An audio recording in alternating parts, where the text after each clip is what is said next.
Hello, friends, fiends, and fellow YouTubers, and welcome to episode 756 of the Daily Comic and Collectible.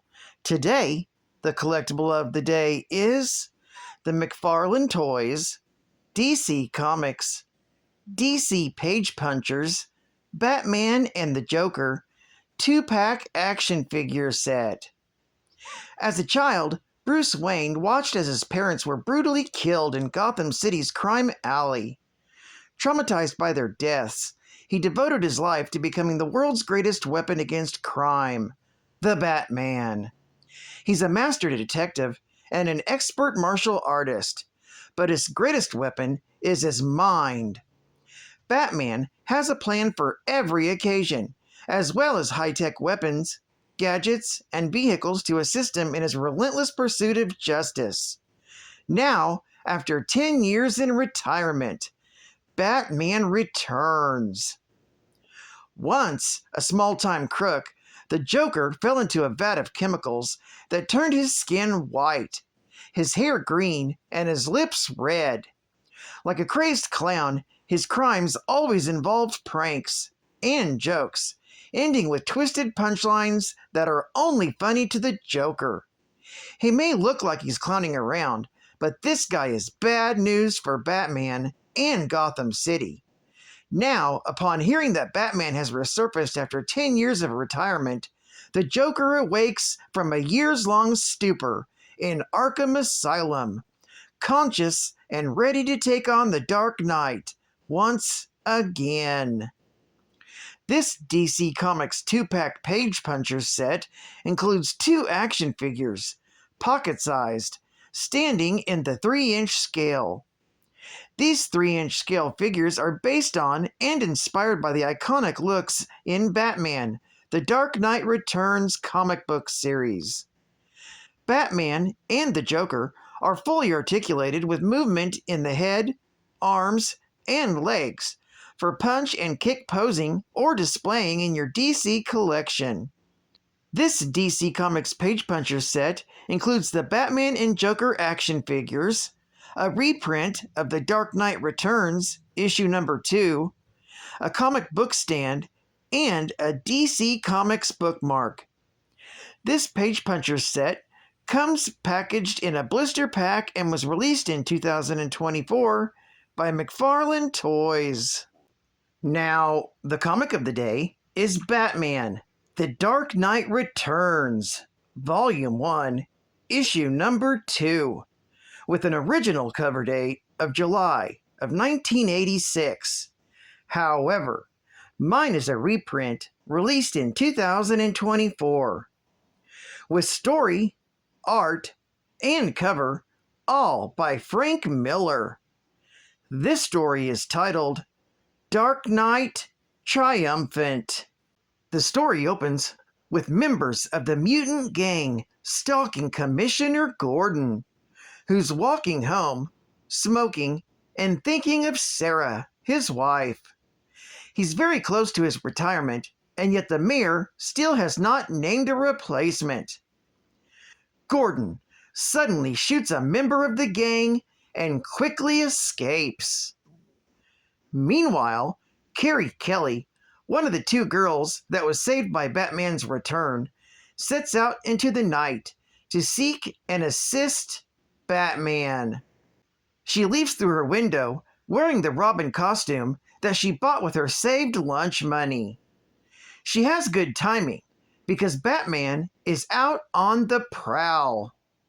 Batman rescues a kidnapped child from the mutant gang and saves one of the gang members to question while hanging him upside down from the highest tower in the city.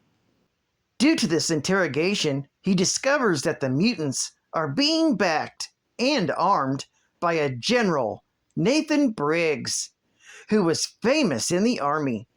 But when Batman finally tracks him down, he commits suicide.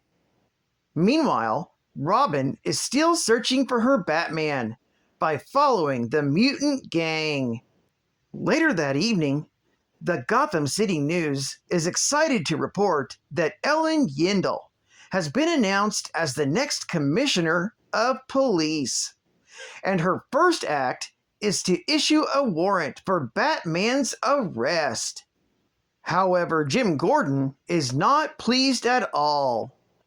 Later, at the White House, President Ronald Reagan tells Superman, Clark Kent, his thoughts on Batman, and he requests that Superman have a talk with him before things get too far out of hand. After discovering the location of the mutant gang near the West River bank, Batman takes his tank to have a showdown. The mutants fight back, which only causes harm to their own kind. The tank is invincible and armed with rubber bullets.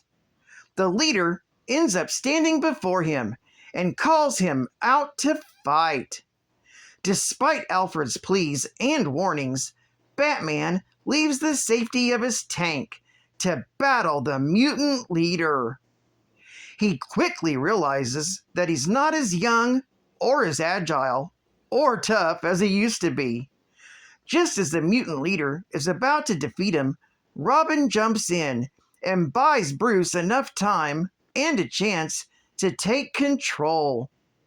He's delirious, though, and thinks that she is Dick, his dead sidekick. Batman does end up prevailing, but is badly wounded. Robin assists and helps bandage his injuries. She ends up introducing herself as Carrie Kelly, the new Robin, and Batman reveals his true name to her. They quickly return to the Batcave, where he goes into the darkness, and there, in the dark, embraces the Bat. He cannot die yet because his work is far from done. It is then he embraces Carrie, signifying that he accepts her as his new Robin. He will never forget his dead sidekick Dick, but Carrie is just perfect to be the new Robin. As the mutant leader and his gang are being taken in by the police, the mutant leader claims that Batman begged for his life during the fight, and that they will come after Commissioner Yindel next.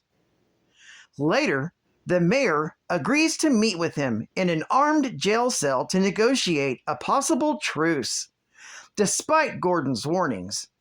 However, the mayor is killed as soon as he enters the cell, with his throat being ripped out by the mutant leader's teeth.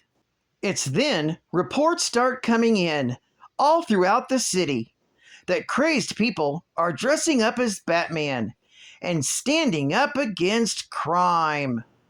Robin is then sent in undercover to get information on the mutants. Batman then meets up with Commissioner Gordon as they discuss how to handle the mutants. Gordon wants to keep them all locked up, but Batman tells him that the only way to bring the gang down is to have them defeated and humiliated. The only catch is that he needs his old friend to do him one last favor. Commissioner Gordon returns to the leader's cell, relieves the guard, and allows the mutant captain to escape. However, Batman is waiting for the escapee at the end of the sewer line, and the mutants gather around for the brawl. The Batman strategically takes down his enemy, blow by blow, like a surgeon at an operating table. The mutant gang is finally no more, but are now dubbed the Sons of the Batman. The issue ends with Commissioner Gordon turning in his badge and gun. This story is continued in Batman: The Dark Knight Returns, Book 3. Geek Fact: this issue is considered a key issue, being the second appearance of Carrie Kelly, and her first appearance as Robin in costume. It's also the first full team appearance of the mutants and the mutant leader, a futuristic street gang. Bonus geek fact: this series takes place in an alternate continuity from that of the mainstream DC universe. It was retroactively classified as an Elseworld story, now taking place on Earth number 31. Advertising ad fact. The Dark Knight Returns.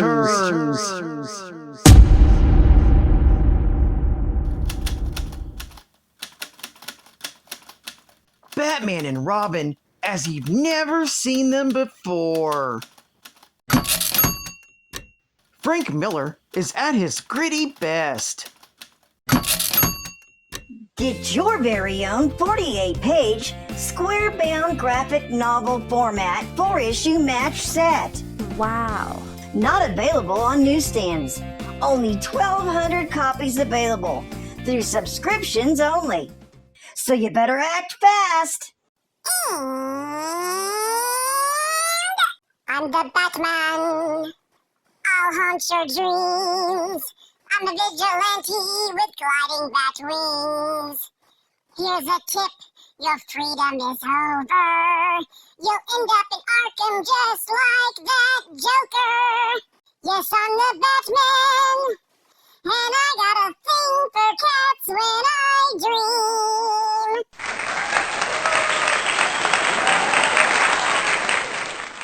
In the not-too-distant future, Carrie Kelly is the sidekick Batman didn't know he needed. She was originally Robin, before becoming Batgirl and settling on Batwoman. Carrie played a major role in the defeat of Batman's resurfaced arch-nemesis, the Joker, who, after killing the audience at a late-night talk show, forced former Batman flame Selina Kyle to plant mind-altering lipstick on 2 female escorts who were in Selina's employ and hired by a congressman and the governor of Gotham City. The lipstick made the congressman commit suicide, but Commissioner Yin saved the governor thanks to Batman's warning, only for Selina to be beaten by the Joker, dressed in a Wonder Woman costume. He then ran off to a fairground and killed 16 Cub Scouts and planted a bomb on the fairway, which Carrie defused. When Joker's henchman Fat Abner attacked her, Abner fell and died instantly. Carrie, shocked, cried. With Batman's resurgence, the U.S. government called upon Superman to take the vigilante down for good. Carrie delayed his arrival for as long as possible with the Batmobile. When Superman engaged Batman in combat, Batman had an arsenal of green kryptonite and various weapons. The battle ended with Alfred Pennyworth detonating a bomb, killing himself, Batman, and destroying Wayne Manor and the Batcave in the process. During Batman's funeral, a relative of Bruce Wayne came to the processing to claim the body. Superman, attending the funeral, heard the heartbeat of Batman in the coffin and recognized the relative as Carrie. Superman winked at her and flew away. Carrie unearthed Batman after everyone had left, and Batman, Robin, and Green Arrow go literally underground, establishing a new Batcave with the Sons of Batman to fight on. Well, I'd like to thank you for joining me for another Daily Comic and Collectible, and I hope to see you again Wednesday. This is Cut Fun Comics Man, and I'll catch you on the flip, baby. Over and out.